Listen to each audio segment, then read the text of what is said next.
Richard and I believe listening to passionate major gift fundraisers who are working in the field helps inspire you.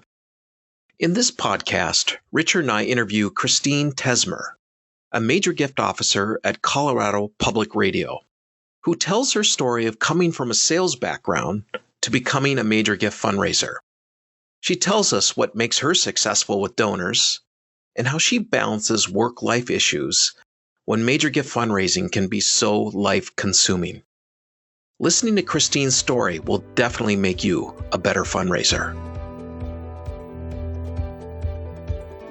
Welcome to the Nothing But Major Gifts podcast from Veritas Group, featuring Richard Perry and Jeff Schreifels.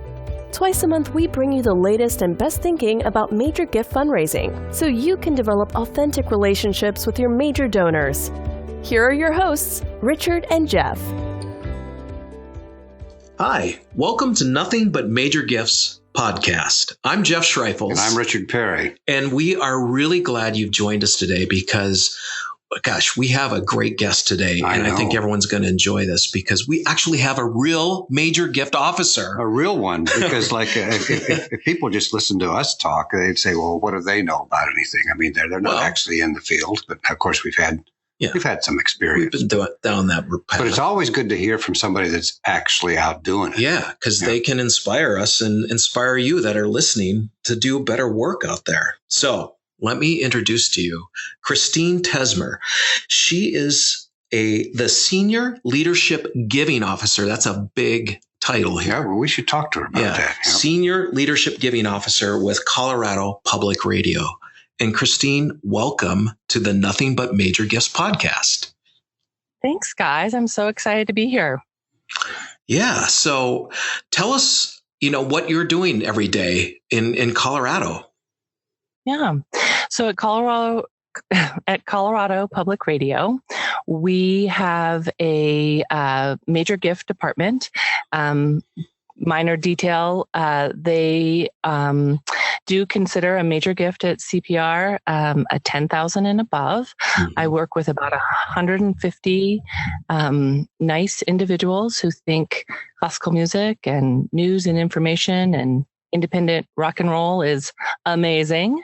And so working with them, and then of course, trying to make sure that at least I have a reminder on my calendar to say, at least talk to 5 people, because it is so easy to walk into the office and forget about your donors. There's so much other things going on. There's got to get water, got to talk to my coworkers. And so it's always my job, though, is to connect with those donors every day. And sometimes I need a reminder to do that. Yeah. So before we get into where you came from, the interesting thing you just said, Christine, that it would be fun to talk about is how you just said as you walk in the office, you're looking at these various things that are detractors. So how do you what techniques do you use to actually manage that? I had to put it on my calendar. I have every morning at 9, I have a reminder, and I think I coded it 5 communications, and it's on every day to remind me to make 5 phone calls, 5 handwritten notes, 5 something that's not gonna get me off track. Mm-hmm. And it's not more detailed than that because I have other tools for that, but it is a reminder that I am here to talk to people. I think that's great, especially a great reminder for all the other MGOs listening here today. Well, I know because it's hardly any different story that we hear all over the country and in Canada and in Europe and other places that we work, that the major gift officers are really pulled to do other things. Do you experience that, Christine, or do people generally leave you alone? Like, hey, Christine, come do this, or come do some non-major gift-related activity? I think it is a team effort. I think there are wonderful advantages, like at Colorado Public Radio, pretty standard silos. So I'm not being pulled off to work in finance or put on a gala or sell airtime. Those silos do protect, I think, the departments in some positive ways and some negative ways. But no, I think it's just, this is hard work. And there are lots of barriers to sometimes just sitting down and connecting with people. Mm-hmm. And so it's just one of those things that is important to remember, is that you are here to talk to donors. Yeah. Well, and we do know the leadership there at Colorado Public Radio, and they're an enlightened group of people in terms of management.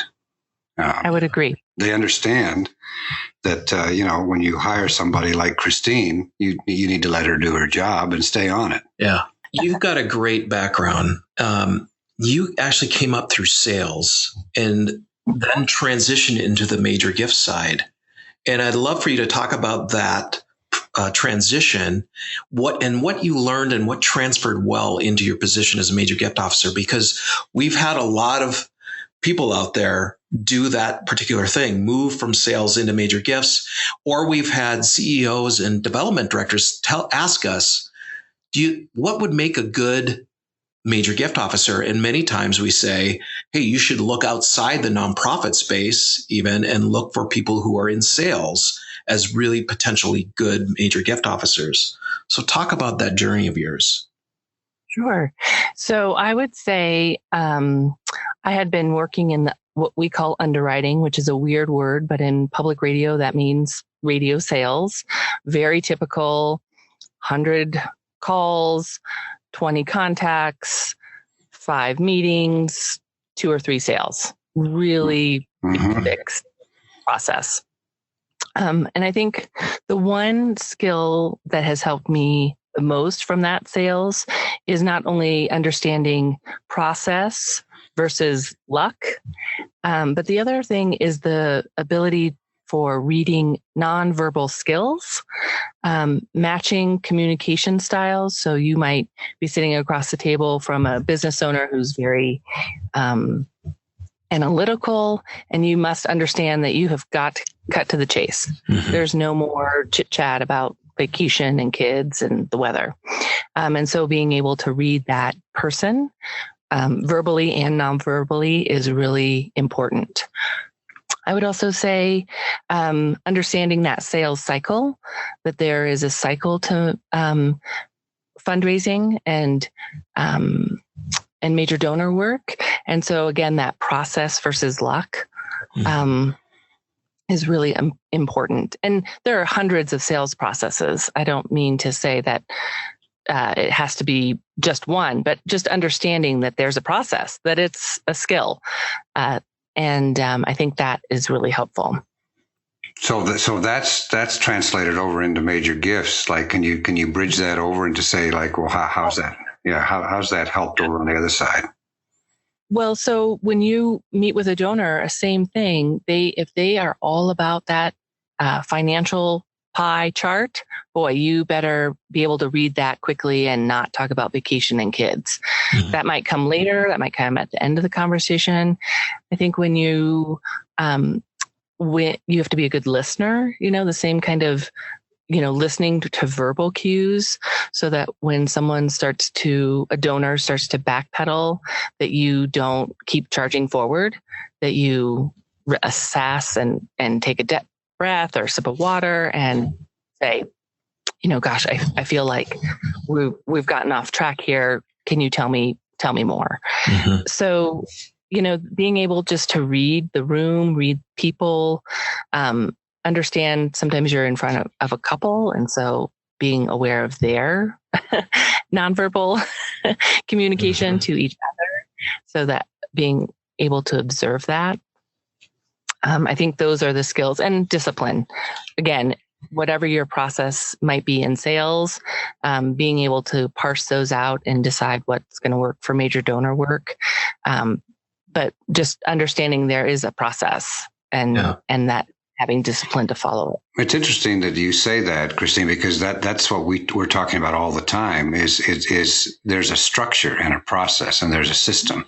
And oftentimes when we talk to folks, well, I remember one conversation we had even last week where there's an authority figure that was basically, well, not mocking, but sort of like basically saying, well, it's not really about that. It's just about contacting donors because they just love us. And no, it's an actual system and process. I mean, the love part is there, but you've got to go through a process and system with a donor to move them to the place that you both want to be.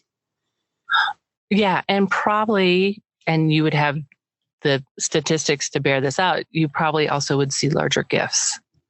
So, yeah.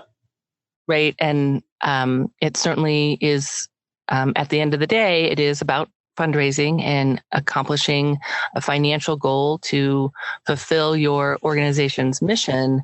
But I think when you do have a process, that it leads to larger commitments from donors. Right. And that could time, that could be wisdom, that could be wealth.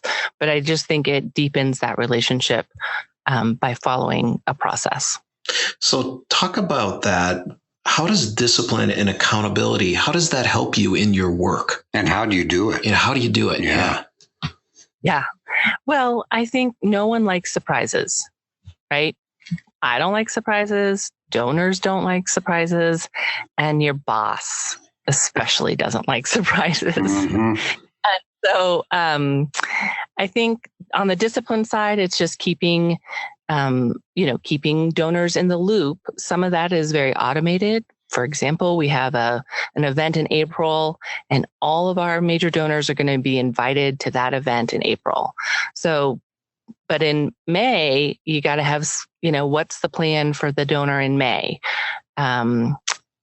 Is it going to be meetings, coffee, sending them a photo from the event? You just have to have that discipline to keep that communication going and moving the relationship forward. So that's the discipline piece. And accountability is such a scary word. It's scary in sales. It's scary in major work. But really, it's just, here's progress. Here's an opportunity. The donor just said they love kittens. Okay, well, let's hone in on that. So it's reporting positive things too. So opportunities. And of course, then problems. The donor's spouse just passed away. Mm-hmm. You've got to communicate that back to management and your boss, because it'll just make it so much easier when you can say that gift didn't come in because there was a death in the family. Mm-hmm. Oh, right. Oh, you told me about that 3 months ago. Yes, I did. And so that hopefully you're working with someone who understands that these are people. Donors are people. And so that's the accountability, and just having presenting it in a positive sense. So you have progress, you have challenges, you have opportunities, and occasionally you have problems. Mm-hmm, mm-hmm. So now, one question I have on the discipline side and the focus side is, how do you personally stay disciplined? And let me just preface before you answer. Let me just say something about this. Jeff and I went to exercise this morning, and mm-hmm. we I try to exercise every day. I mean, I'm 71 years old. I've got to kind of keep my body fit, but I actually historically have hated exercise. Mm-hmm. And so I have to have this conversation with myself to say, you know what, Richard, you have got to take care of yourself, because if you don't, you're going to go down. and it's so how do you, what would you offer to people listening now as to, like, how do you deal with those inner voices that try to get you, oh, I'm going to just sleep it, or I'm going to do this instead, or I would rather do this. How do you stay on track? Mm-hmm. Well, I think I'm a disciplined person. Mm-hmm. I think that is one of my, so I think it probably, it probably comes a little more natural to me. So I have, as I mentioned, I have the 5 communications every day on there. Mm-hmm. I have a to-do list like many people do. I have a spreadsheet that I know what's happening this month. And again, because it's March, I know that in April we have this live recording at one of the local universities here. So thinking about that, making sure that I know the 50 people on my list who don't want email. I need to make sure I have a plan to call them about the event. Mm-hmm. I have something that might even go in the mail about the event to some donors. Mm-hmm. So discipline comes very natural to me. It's something it's a gift. And so, or organization, I would call it organization as well. So I'm pretty sure that I'm going to come in, and I also use my Google Calendar, not for real events like today's recording, but I know I'm going to call Sally Sue at 9 about her trip to Barcelona. And I know at 10, I need to call Andrea because we've got to set up a coffee meeting to talk about, what she and her husband are thinking about doing with CPR. So I use a calendar like probably lots of people. It took me a long time to migrate electronically. I would mm-hmm. prefer to write it. Mm-hmm. As I do have, so those are some of the real tactical, strategic things I do. But I would have to say discipline for me comes kind of, and organization comes natural. So I guess what I would get out of that for anybody listening that it doesn't come naturally, the discipline. I think the things you could glean out of what Christine just said was basically scheduling, making yourself schedule things, putting it on a calendar, and the to-do lists. For some people, I mean, I remember talking to a person, this was actually earlier, no, it wasn't earlier this week, but it was last week, about, well, why don't you schedule, or why don't you, well, I just don't, that doesn't work for me. Well, then how do you remember anything if you don't write it down? I mean, so those are some points that you can, if you have a problem with getting things done, just scheduling and then following the schedule and having the to-do list actually helps. Yeah. Right. And I think that's another skill that a lot of salespeople do know is they know what works for them. Mm-hmm. Right. So having a to-do list works for me. Someone else might have, it's more automated. So they're using a tickler system, or they have software that works and can go to their database and remind you to call Sally Sue. And so I think that's the advantage of using, especially a successful salesperson, is that they probably have a process that would transfer to this work. Yeah. There are certainly salespeople that, they think it's luck, but if you really sat down at their desk, you would see that they do have a process.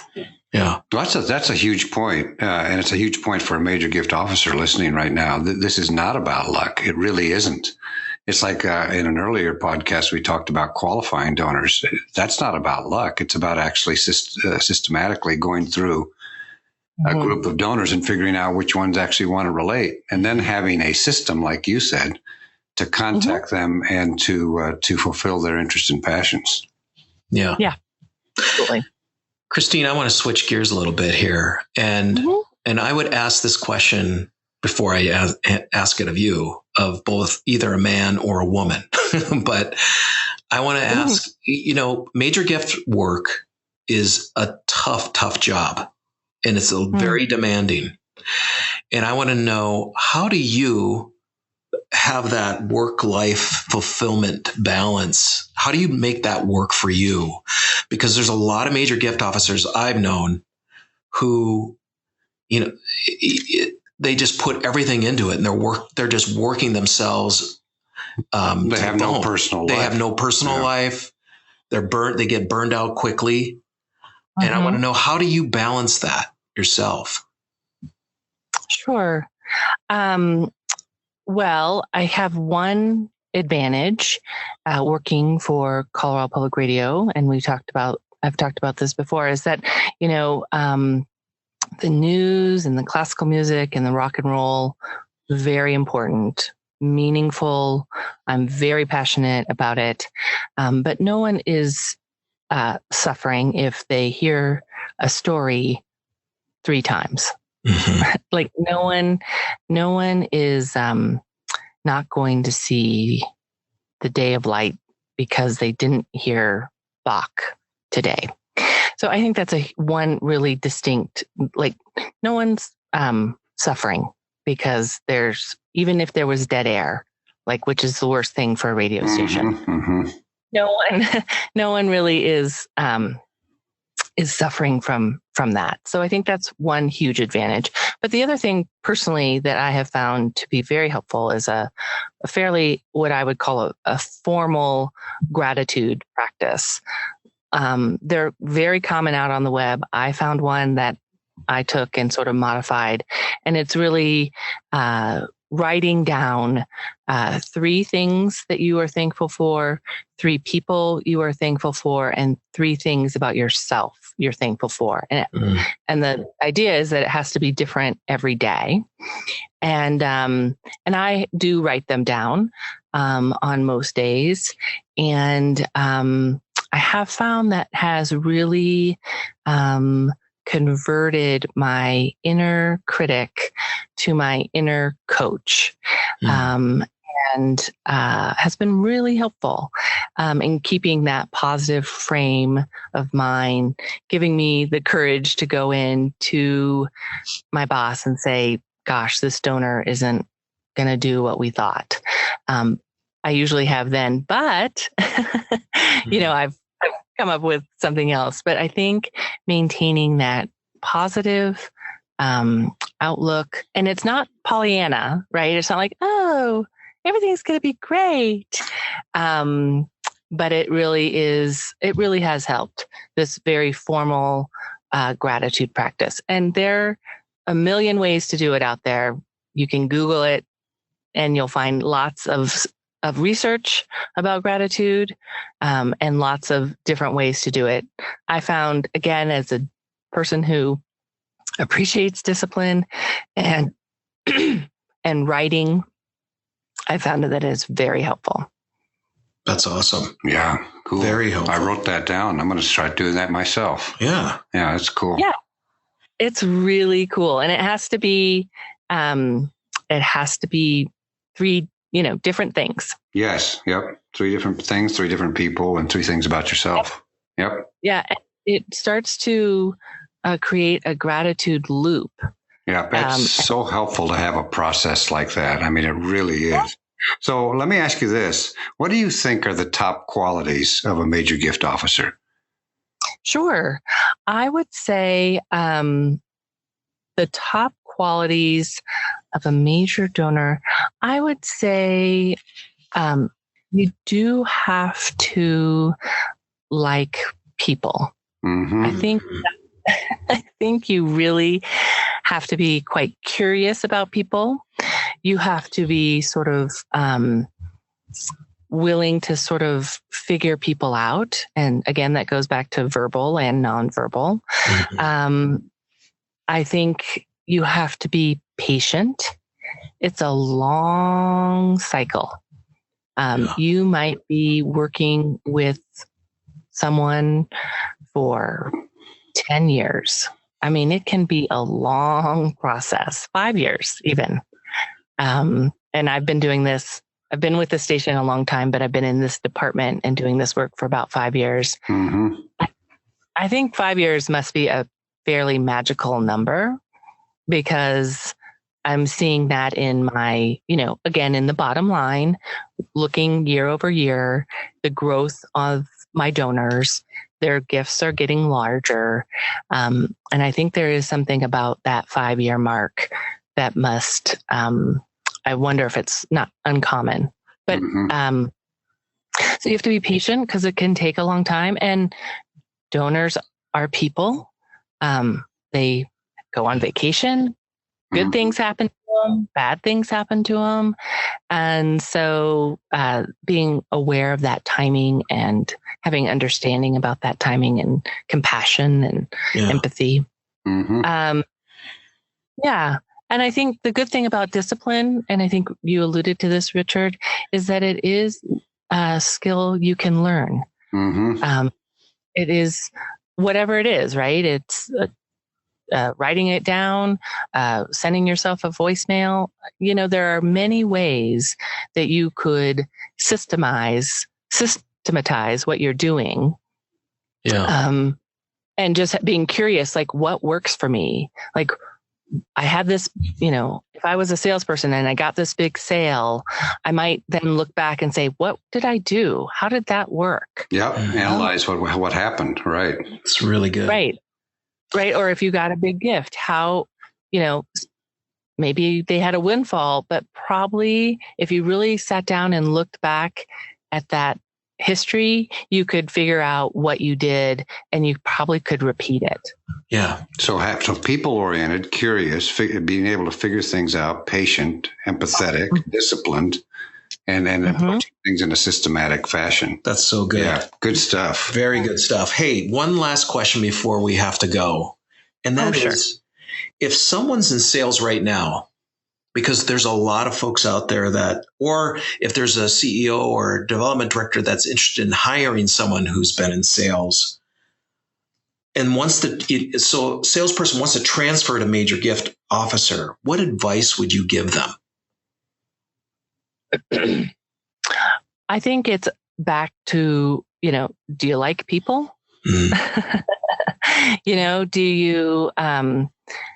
Do you have the capacity to talk about kittens for a long time? Mm-hmm, mm-hmm.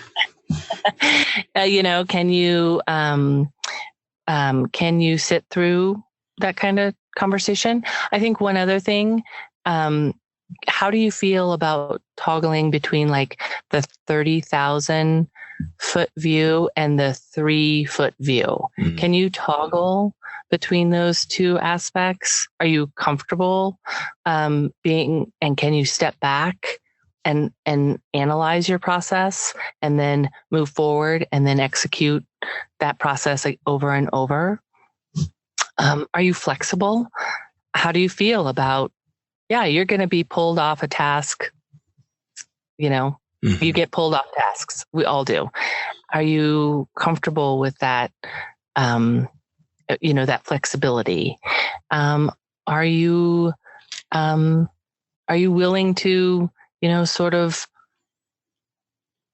are you patient? I think, are you a patient person? Yeah. Because if you're going into a meeting with a donor and you're going to get that check and it's going to have 8 zeros on it, and that's all you care about, this may not be the work for you. Yeah. I think the other thing, Christine, maybe you could just talk about this very briefly, is in sales, you're selling a product, and here you're not. Although we always say you are, but people are so if a person's in sales, they're saying to themselves, well, what am I selling? Sure. And you have to be really, some salespeople can sell things to anyone. I do think, however, in major gift work, that having a passion for the mission is probably very helpful. It's key, I think. Yep. I think so too, but you will talk to other people that are like, cancer research is important work and I can build relationships around cancer research. But I find most people understanding their story and why they work for the ballet or why they work for a classical music station, I think that comes across as more authentic, and donors can see that. So if you're doing major donor work for an organization that is not really speaking to you as a person, that's okay. And you're probably doing okay, but you might find a much more fulfilling situation for a mission that you're really passionate about, and really sitting and figuring out, what, that today happened to be that mega dollar lottery winner claimed his prize today. And, all I can think about is, okay, what problem are you going to solve? Mm-hmm. You have got a $800 million payout today. What problem are you going to solve? Yeah. And sitting with that. And I think that could maybe infuse you with some passion. And then you may decide, yes, I'm in the right profession, or I'm in the right organization, or it might encourage you and light a fire to find that organization that you are really passionate about. Yeah. And understanding your origin story. Yeah. Well, Christine, this has been a great time with you. So good. I think we could talk for hours. I know. I think our listeners got some really good stuff today. Mm-hmm. So good. I want to thank you for allowing to have some time with you and inspire some of the folks out there around being a major gift officer. So I really appreciate that. And I want to let our listeners know that we're giving out a free resource today. It's a white paper called Hiring and Retaining Great Major Gift Officers. It has a lot of detail in there. Does. I mean, and if you're a leader or manager in your organization, this will be good for you. As well as if you're a major gift officer, you'll find a lot of information in there that'll be good for you as well. Yeah. So go to veritasgroup.com and go to our downloads tab, and you will find the Hiring and Retaining Great Major Gift Officers. And again, Christine, thank you again for joining us. Thank you so much. Yes. We really appreciate it. I enjoyed it too. Thank you. Thank you for joining us for the Nothing But Major Gifts podcast from Veritas Group. Richard and Jeff also write an ongoing blog that you can subscribe to for free at veritasgroup.com. Please join us again next time.